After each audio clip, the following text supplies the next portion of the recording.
ازيكم يا شباب؟ معكم فادي عضلات ورجعت لكم فيديو جديد. معلش يا جماعه، بتاسف لكم ان انا هنا في القناه مش بعمل فيديوهات كتير اللي هي على قناه كلام دمار يعني. بس الفكره اللي بيخليني ما اقدرش اعمل فيديوهات كتير هنا ان بصراحه مش عجباني جوده الفيديوهات، جوده التصوير يعني، عشان بصور بويب كام وكده. فكان نفسي ان انا يعني كنت بفكر الفترة اللي فاتت دي كلها في ان انا عايز اجيب كاميرا نظيفة استخدمها للقناة ديت، بس كاميرا مش شرط تكون كاميرا كانون يعني او عالية او كده، ما كده كده الكاميرا كانون موجود. لا انا قصدي كاميرا انضف شوية من اللي عندي ديت، او اظبط الاضاءة على الاقل. ما هو تظبيط الاضاءة في المكان هنا ممكن يخلي جودة الكاميرا اوضح، ده اللي كان بيخليني في اتاخر في الفيديوهات هنا. بس لغاية دلوقتي بصراحة ما ظبطتش الامور، ربنا يسهل كده، احاول اظبط الامور على قد ما اقدر. وعايز اقول لكم يا جماعة ان في عندي قنوات تانية غير ديت، في عندي قناة تفكير وتدمير بتاعت الالعاب، وفي عندي قناه فادي عضلات دي بتاعت الكوميديا والضحك، في قنوات كتير يعني. وفي قناه اسمها الهبات جيمنج برضو بعمل عليها مقاطع منوعه كده الالعاب. المهم النهارده يا جماعه عايز اقول لكم ان انا ظهرت في الفيديو اللي هو بتاع طبز لا تضحك 4 اذا ضحكت تتبرع ب$10. تمام. الفيديو دوت في ناس، طبعا انا عارف ان في ناس تقول لي بس انت ليه بتتاخر في الحاجات دي؟ يعني مثلا الكلام ده، الفيديو ده كان من شهر. ما انا هقول لكم، هي الفكره كلها ان انا كنت عايز اعمل الفيديوهات دي بجودة احسن، فاهمني؟ بس للاسف لغايه دلوقتي ما عرفتش اظبط الامور ديت.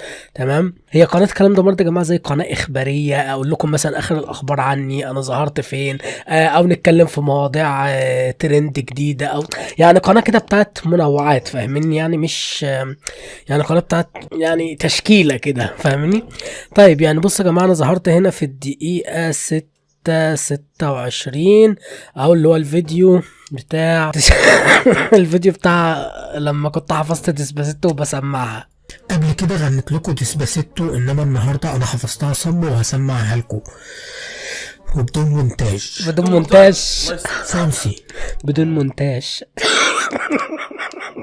فونسي لو سمع اسمه وانا بقوله كده هينتحر. دوا ودوا. بصوا بيبرق ازاي توبس.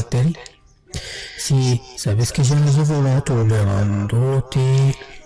Tengo que hablar contigo hoy. Digo, vi. انت كده هتتبرع وش يا معلم $10. Nuestro mal camino que voy. Oh. Tú eres el evangelio y el metal. Mi vida es el conocer a un normal. Solo comenzar a se hace en el bolso. Oh yeah, yeah. Y me está gustando más de lo normal. Todo mi sentido ما يلم más. انا ابغى اسمع بس لما يقول Despacito. Que despacito, que despacito. ديسباسيتو مره واحده.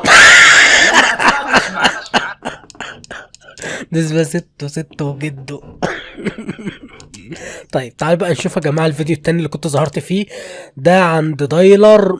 بس الفيديو ده بقاله السنه، بقاله قرب سنه، لا 11 شهر بالظبط، اللي هو تحدي 24 ساعه في وسط البحر اللي كان معاه محمد خالد. بصوا اللي هي في الحته دي. جامد يا جدعان، جامد يا جدعان، جامد يا جدعان. شوكولاته سايحه طعمها رهيب. طيب انا بقى ايه الهدف من الفيديوهات دي؟ يعني في ناس هتستغرب، طب انت ايه الهدف من الفيديوهات دي؟ يعني ايه الفكرة ان انت تطلع تقول ان انت ظهرت في القناة دي والقناة دي؟ ايه الهدف من الموضوع ده؟ هقول لكم الفكرة ببساطة. بصوا يا جماعة، ممكن مثلا ايه ناس وهم بيتفرجوا على الفيديو بتاع دايلر يعجبهم الحتة دي اللي انا قلت فيها جامدة يا جدعان، ويبقى مثلا نفسهم يعرفوا ده مين ده عشان نتابعه مثلا، يعني فاهمين قصدي؟ فبكده يبقى انا سهلت لكم الامور، لان مثلا في الفيديو مش واضح، مش واضح على مين. برضه ممكن الناس مثلا ما تتوقعش ان انا عندي قناة مثلا يعني، فانا كده ايه سهلت عليكم ان الناس اللي ما تعرفنيش ونفسها ان هي تتابعني، عجبتها شخصيتي مثلا من خلال الفيديوهات دي ونفسها ان هي تتابعني، يبقى انا تتابعني، يبقى انا كده سهلت عليكم ان انتوا تعرفوا انا مين. بس بالمناسبه الفيديوهات دي انا ما قدمتهاش على قناتي هنا، يعني اللي هو الفيديو اللي كان وانا بسمع ديسباسيتو اللي توبز عمل رياكت عليه، والفيديو اللي كان وانا بقول جامد يا جدعان، الحاجات دي كلها مش في القناه ديت. الكلام ده كله في القناه التانية بتاعت الكوميديا اللي هي قناه فادي عضلات. هسيب لكم اللينك في الديسكريبشن، وهسيب لكم برضو لينك قناه الالعاب في الديسكريبشن. تنوروني وتشرفوني هناك. بس كده يا جماعه، شكرا جدا لكم، اشوفكم الفيديو الجاي.